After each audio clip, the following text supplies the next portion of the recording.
That's all I know. Nothing really seems to bother you. Is there any point in the last couple of days that you were like, "This sucks. This isn't fair"? One time when it was 150, when we were talking about 155, and there was like a day in limbo where no one really knew what was going to happen. There was 155 opponents, and I was thinking, right, lovely, I can eat a little bit more now. I can. The final 3 weeks will be a different 3 weeks. The final 3 weeks for a 155 fight compared to a 145 fight is completely different for me.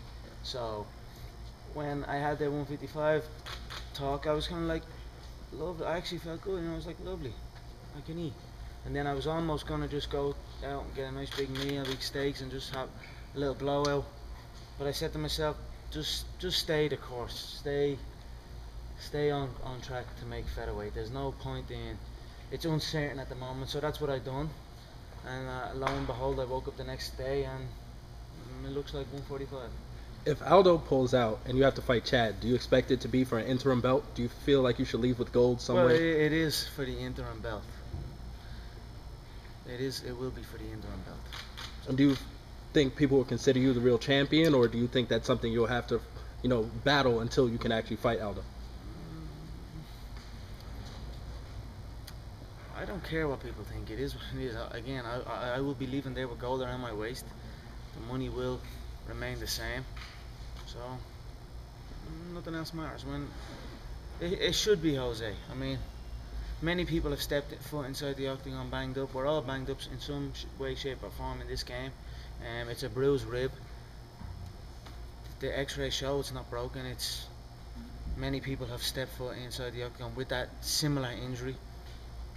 So there's pride on the line for him now. You can't if it's not broken and it's sore, and you're going to lose your belt if you don't step in, and then you actually don't step in. Well, then it doesn't get more. That's fear. That's a weakness. So he must show up and fight.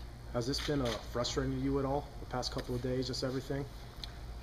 No, it is what it is. I expect the unexpected in this business. Do you think with Aldo, the physical abuse that he's taken in the ring, do you think he's getting mentally broken down also now? I said it. I said what would happen after the World Tour. You leave the World Tour, and there's all kind of emotions running high. He flew back into Brazil, and heavy training and a lot of pressure from everyone in his hometown. So I've no doubt he went straight into the gym and hit it hard. I think it was 14, 15 weeks out. You can't do that. You must be intelligent. Like I said, the body doesn't take that much punishment. You need to be clever. There's a lot on the line here. And then you factor in there's 50 million people in that gym alone, all crowded around the mat, and then you're bringing in new people to replicate, and it's high risk stuff they're doing. So